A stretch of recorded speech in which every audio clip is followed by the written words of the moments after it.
A little red hen lived in the barnyard. She spent almost all of her time walking around about the barnyard in her pickety peckety fashion, scratching everywhere for worms. She dearly loved fat, delicious worms and felt they were absolutely necessary to the health of her children. She often, or as often as she found a worm, she would call chuck, chuck, chuck to her chickies. When they gathered around her, she would distribute choice morsels of her tidbit. A busy little body she was.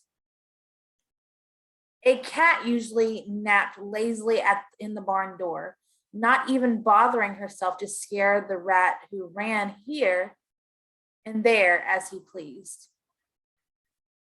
And as for the pig who lived in the sty, he did not care what happened as long as he could eat and grow fat. One day, the little red hen found a seed. It was a wheat seed, but the little red hen was so accustomed to bugs and worms that she supposed this to be some new and perhaps very delicious kind of meat. She bit it gently and found that it resembled a worm in no way whatsoever as to taste. Although, because it was long and slender, a little red hen might easily be fooled by its appearance. Carrying it about, she made many inquiries as to what it might be. She found it was a wheat seed, and that, if planted, it would grow up, and when ripe, it could be made into flour and then into bread. When she discovered that, she knew it ought to be planted.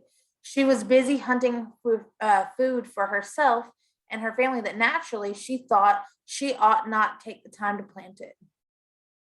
So she thought of the pig, upon whom time must hang heavily, and of the cat who had nothing to do, and of the greedy fat rat with his idle hours. And she called loudly, "Who will plant this seed?" But the pig said, "Not I." And the cat said, "Not I." And the rat said, "Not I." "Well, then," said the little red hen, "I will." And she did. Then she went on with her daily duties through the long summer days, scratching for worms and feeding her chicks. While the pigs grew fat, and the cat grew fat, and the rat grew fat, and the wheat grew tall and ready for harvest. So one day the little red hen chanced to notice how large the wheat was and that the grain was ripe. So she ran about, calling briskly, "Who will cut the wheat?" The pig said, "Not I." The cat said, "Not I." The rat said, "Not I." "Well, then," said the little red hen, "I will." And she did. She got the sickle from among the farmer's tools in the barn and proceeded to cut off all of the big plant of wheat. On the ground lay the nicely cut wheat, ready to be gathered and threshed. But the newest and yellowest and downiest of Mrs. Hen's chicks set up a peep peep peep in their most vigorous fashion, proclaiming to the world at large, but most particularly to their mother, that she was neglecting them.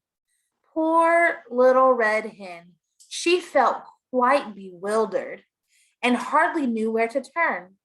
Her attention was sorely divided between her duty to her children and her duty to the wheat, for which she felt responsible. So again, in a very hopeful tone, she called out, "Who will thresh the wheat?" But the pig with a grunt said, "Not I." And the cat with a meow said, "Not I." And the rat with a squeak said, "Not I." So the little red hen, looking, it must be admitted, rather discouraged, "Well, I will then." And she did. Of course, she had to feed her babies first, though. And when she had gotten them all to sleep for their afternoon nap, she went out and threshed the wheat. Then she called out, "Who will carry the wheat to the mill to be ground?" Turning their backs with a snippy glee, the pig said, "Not I." And the cat said, "Not I." And the rat said, "Not I." So the good little red hen could do nothing but say, "I will then." And she did. Carrying the sack of wheat, she trudged off to the distant mill. There she ordered the wheat ground into beautiful white flour. When the miller brought her the flour, she walked slowly back all the way to her own barnyard in her own pickety peckety fashion. She even managed, in spite of her load, to catch a nice juicy worm now and then, and had one left over for the babies when she reached them. Those cunning little little fluff balls were so glad to see their mother. For the first time, they really appreciated her. After this really strenuous day, Miss Hen retired to her slumbers earlier than usual. Indeed, before the colors came into the sky to herald the setting of the sun, her usual bedtime, she would have liked to sleep late in the morning, but her chicks, joining in the morning chorus of the hen yard, drove away all hopes of such luxury. Even as she sleepily half opened one eye, the thought came to her head that today the wheat must somehow be made into bread. She was not in the habit of making bread, although, of course, anyone can make it if he or she follows the recipe with care. And she knew perfectly well that she could do it if it was necessary. So after her children were fed and made sweet and fresh for the day, she hunted up the pig, the cat, and the rat. Still confident that they would surely help her someday, she sang out, "Who will make the bread?" Alas, for the little red hen, once more her hopes were dashed. For the pig said, "Not I," and the cat said, "Not I," and the rat said, "Not I." So the little red hen said once more, "I will then." And she did, feeling that she might have known all the time that she would have to do it all herself. She went and put on a fresh apron and spotless cook's cap. First of all, she set the dough, as was proper. When it was time, she brought out the molding board and the baking tins, molding the bread, dividing it into loaves, and put them into the oven to bake. All the while, the cat sat lazily by, giggling and chuckling. And close at hand, the vain rat powdered his nose and admired himself in the mirror. In the distance, it could be heard the long-drawn snores of the dozing pig. At last, the great moment arrived. A delicious odor was wafting upon the autumn breeze. Everywhere, the barnyard citizens sniffed the air with delight. The hen ambled in her pickety-peckety way toward the source of this excitement. Although she appeared to be perfectly calm, in reality, she could only with difficulty restrain an impulse to dance and sing, for had she not done all the work on this wonderful bread? Small wonder that she was the most excited person in the barnyard. She did not know whether the bread would be fit to eat, but joy of joys, when the lovely brown loaves came out of the oven, they were done to perfection. Then, probably because she had acquired the habit, the red hen called out, "Who will eat the bread?" All the animals in the barnyard were watching hungrily and smacking their lips in anticipation.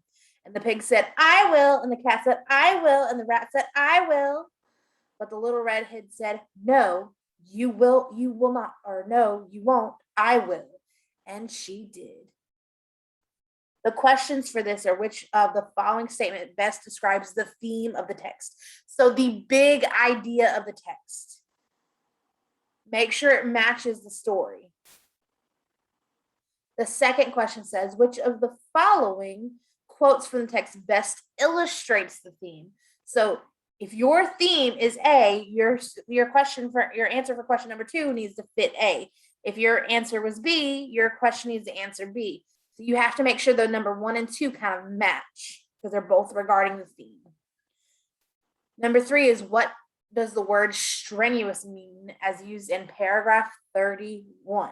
So think about strenuous. What does that mean? Then for question number 4, similar to question 1 and 2, 4 is supported by 3. So whatever you choose for 3, your answer for question number 4 needs to support that. Then we have compare and contrast the characters of Miss Hen and the other barnyard animals using specific examples from the text. Guys, you have to use text evidence for this. I am asking you for text evidence. Do not just put one sentence. Give me text evidence. Thank you. Bye.